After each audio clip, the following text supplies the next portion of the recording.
Bonjour et bienvenue dans cette vidéo où je vais vous présenter le très attendu calendrier des sorcières 2019 des éditions Alliance Magique. Donc c'est le dernier calendrier que je vous présente de chez eux et je le trouve super bien réussi. Alors au dos on a comme pour les autres donc toutes les images qu'on va retrouver dans le calendrier. Un exemple de présentation, donc vous voyez on a l'image, après ici, oui c'est le mois de juin qui est présenté, donc on a, vous voyez qu'il y a du texte à côté, on n'a pas l'image qui prend toute la page du haut, et puis après donc on va voir les dates. Hop, je vous mets comme ça qu'il fasse quand même la netteté. Et puis ensuite donc on a la présentation, une petite présentation du calendrier. Je vous lis juste vite fait le début et puis je vous donne les différents thèmes qui sont abordés chaque mois. Alors, célébrer l'énergie des éléments, maîtriser un pouvoir qui pouvait jusque-là vous sembler hors de portée, découvrez les portes magiques et secrètes pour manifester votre volonté dans le monde. Donc après, avec chaque mois donc un rituel, un petit travail à faire. Donc en janvier, on a le rituel de souvenance. En février, on va regarder de la bibliomancie. En mars, protection du paillasson de bienvenue. En avril, gardien du jardin. En mai, sort floral de mai. En juin, bougie d'enchantement. En juillet, faire descendre le soleil. En août, Jean grain d'orge. En septembre, couleur d'automne. En octobre, voyance à travers le voile. En novembre, danser avec votre ombre. Et en décembre, sort de prospérité d'urgence. Donc ça, ce sont les thèmes qui sont abordés sur la page du haut. Et puis vous allez voir après, chaque jour, on va avoir aussi des informations et des propositions. Donc c'est assez sympa et assez complet, tout en restant assez simple. Hein. C'est pas non plus un livre complet sur les rituels. Alors voilà comment ça se présente. Donc là, on a janvier. Voilà, alors on a une belle illustration, un petit peu flash avec des couleurs assez vives. On a un texte qui explique l'énergie de janvier. Je ne sais pas s'il fait la netteté dessus. Attendez. Oui, là je pense que c'est bon. Et puis on a un rituel, et là c'est un rituel de souvenance, donc avec une proposition de travail. Pour chaque mois, on va avoir aussi, alors on va voir, oups, je vais tomber mon micro. On va avoir, vous voyez ici, des correspondances, donc de la couleur, l'animal, les fleurs, la planète. Alors l'animal, souvent c'est, j'ai retrouvé en fait le nom des lunes. donc voilà, ça c'est super aussi. Et puis, alors faut que là ce soit net. Voilà. Vous voyez que chaque jour, on va avoir une information, enfin on va avoir plusieurs informations sur la Lune, sur des couleurs, sur des conjonctions de Lune, enfin pas des conjonctions de comment se situe la Lune. Et du coup c'est super intéressant. Et puis si on doit planter ou récolter. Donc par exemple là, si on regarde mardi, le mardi 1er, vous voyez que le mardi il est lié à la planète Mars, donc ça c'est pas c'est l'origine en fait des noms de la semaine, donc on est lié à la planète Mars. On a la Lune qui est en signe du Scorpion. Bon, qu'est-ce qu'on a d'autre? On a la couleur qui est la couleur écarlate, et après donc quand on va aller regarder en bas, à chaque fois on a donc la référence pour la couleur. Donc la couleur écarlate c'est du rouge, donc je regarde le rouge, courage, bonne fortune. Voilà, donc on a plutôt cette énergie là pendant ce mardi 1er. Alors comme pour les autres, on a le mois d'avant, hop, et le mois d'après. Donc ensuite, voilà, on va avoir la même chose pour tous les mois, avec, je trouve, une illustration qui, en tout cas par exemple pour celle-ci, on va travailler de la bibliomancie, donc du coup on a un livre qui vole, donc les illustrations ont l'air d'être choisies, sauf la dernière que je trouve un peu étrange, par rapport au thème. Voilà, alors par exemple en février, enfermé dans les longs mois d'hiver, on a l'occasion de se montrer inventif si on s'ennuie. Entre autres moyens de passer du temps, certains de nos prédécesseurs païens pratiquaient la divination. Donc voilà, un petit texte. Et après, il y a l'explication de comment faire de la bibliomancie. Hein, c'est voilà, pose une question, on ouvre un livre, etc. Et puis, à nouveau, les correspondances avec le monde animal, la pierre, la fleur et la planète. Donc voilà, ensuite, même chose. Hein, hop, je vous montre pour février. Donc chaque fois, hein, tous les mois, on a le lien avec la couleur du jour.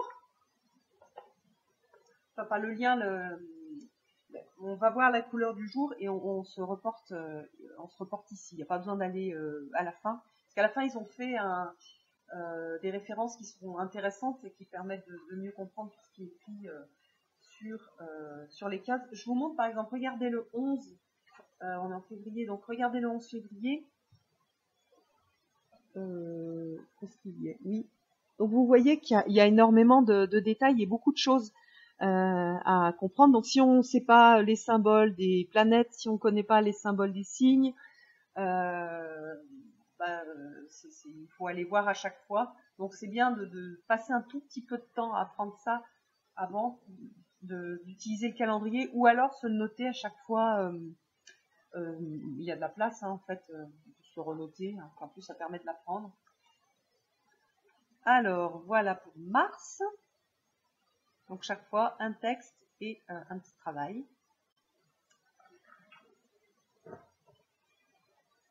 Avril. J'adore le nain de jardin. J'adore les nains de jardin, alors que quand j'étais jeune, je trouvais ça ridicule. En fait, maintenant, j'en ai acheté un et il veille sur mon buis. Parce que les buis ont été tout abîmés à cause des pyrales. Ils ont pratiquement disparu et donc je veille précieusement sur mon buis et je lui ai mis un petit nain de jardin pour le protéger. Voilà pour mai. Très belle illustration aussi. Juin. Juillet. Alors avec une pratique quotidienne du lever du soleil. Sympa aussi. Sympa ça, on travaille avec le soleil.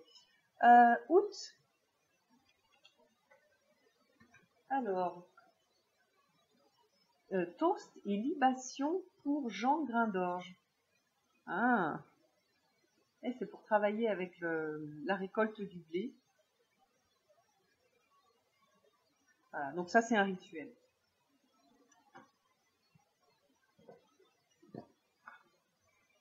Voilà, septembre. C'est beau, hein.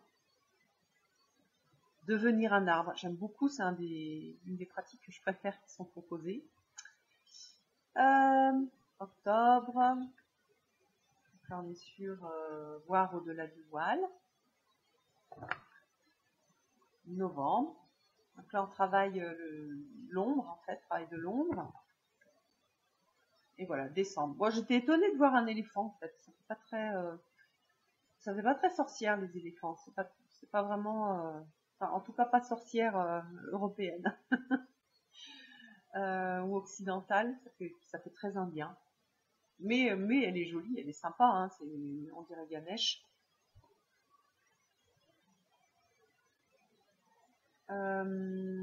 Qu'est-ce qu'on a Non, là, j'ai pas l'impression qu'il parle d'éléphant. Voilà, toujours la même chose, la pierre, c'est la turquoise, l'onyx, l'animal, le hibou, le élan ou le cheval, la fleur, c'est la narcisse, et la planète, c'est Jupiter. Alors ensuite, on a plus de pages d'explications, parce qu'il y a aussi plus de choses. Donc ça, j'ai trouvé vachement bien fait, donc l'explication des quartiers et des signes de la Lune. Donc par exemple, à quoi ça correspond au niveau astronomique, premier quartier, deuxième quartier, etc. Et puis ensuite, quand la Lune est dans tel signe, qu'est-ce qu'on a comme type d'énergie? Donc ça, c'est pareil, c'est vachement intéressant. Ça mériterait presque d'être photocopié et mis à côté pour pas avoir à défaire à chaque fois le calendrier pour pouvoir le voir et pour pouvoir apprendre petit à petit justement ces énergies. L'idée c'est d'être autonome et de savoir et de le vivre en fait. Moi, ce que je trouve intéressant dans ces calendriers, c'est que on va vivre l'énergie. Par exemple, j'ai la lune en bélier. Je lis l'explication de l'énergie et je vois en quoi, quand la lune est en bélier, est-ce que moi, je sens cette énergie plus particulièrement ou pas. Et puis, je vais le rapprocher de mes signes. Par exemple, moi, je suis Verseau, ascendant Poisson, et j'ai une lune en Taureau, donc je sais que ces trois signes-là, quand il y a la lune qui est dans un de ces signes, par exemple la pleine lune en Poisson, je sais que voilà, je vais être beaucoup dans l'émotion, etc. Donc c'est intéressant de lire et puis de le comparer avec de qui on est et est-ce que ça vibre. Parce que parfois on va pas forcément le sentir parce qu'on n'a pas trop cette énergie-là, on n'a pas trop dans nos signes, donc on est moins influencé et parfois ça va énormément vibrer, ça va beaucoup nous toucher. Donc ça c'est intéressant, ça permet de commencer à travailler avec la lune et avec les signes. Donc c'est très chouette. Et puis c'est hyper simple et c'est vrai que alors comment dire, on apprend tous de façon différente, mais moi j'ai toujours besoin alors je peux lire des choses compliquées, mais je reviens à des choses très très simples. J'expérimente et après je vais aller préciser tout ce que j'ai ressenti. Mais en fait j'ai besoin pour retenir les choses de les ressentir et de sentir que que ça a un sens pour moi. Si en fait c'est juste aller regarder dans un livre ce qu'il y a et puis en fait ça résonne pas forcément avec ce que je vis, en fait je le retiens pas puis en fait je trouve que ça n'a pas d'intérêt, ça n'a pas d'intérêt particulier. Voilà. Et puis après il y a planter selon la lune pour les jardiniers en herbe. Donc ça aussi c'est sympa avec tout un agenda de plantation de plantes du jardin. Donc, par exemple,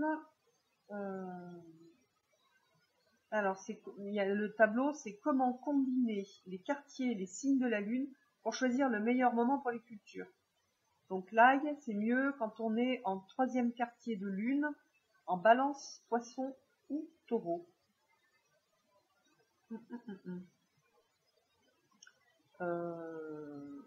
En Balance, oui, on doit pouvoir je regarde parce que je suis étonnée parce qu'il y a pas mal de choses en hiver. Alors, planter. Ah non, c'est quand la lune, pardon. C'est quand la lune est en Balance, en Poisson ou en Taureau. Donc on regarde le quartier de la lune et on regarde où il se trouve. Parce que la lune se trouve dans le même signe ou dans le signe opposé que quand elle est alignée avec le soleil et la terre. Mais sinon, elle va se trouver dans des signes différents. Voilà. Et puis ici, c'est à propos du calendrier avec toutes les explications, notamment l'explication. Donc moi, il y en avait un que j'avais pas trop compris, c'est la lune guide de course. Voilà, donc il y a l'explication de ce que c'est et à quoi ça correspond. Voilà, puis après la présentation des ouvrages de l'éditeur, d'autres ouvrages, mais qui sont quand même en lien avec le calendrier. Donc, en résumé, je trouve ce calendrier, il est hyper bien réussi. J'aime un petit peu moins les illustrations que celui du Shadowscapes, par exemple, mais il est très ancré, donc pour moi, c'est pas mal d'avoir quelque chose d'assez ancré. Et puis, il permet de travailler avec la Lune d'une façon un peu plus détaillée que ce qu'on peut faire dans les autres calendriers, où on a quand même les quartiers de Lune, donc on sait quand est-ce qu'on a la pleine Lune ou la nouvelle Lune. Voilà, donc j'hésite, mais je pense que c'est avec celui-là que je vais bosser l'année prochaine, c'est celui-ci que je vais tester. Voilà, le dragon, je l'ai réservé pour mon petit Lulu, et je pense que Shadowscape, je vais le donner à ma maman. Et puis l'autre, je vais le donner à une de mes sœurs. Voilà. Je vous embrasse tous, j'espère que ça vous aura intéressé, et puis voilà, je vous donne rendez-vous pour une prochaine vidéo. À bientôt!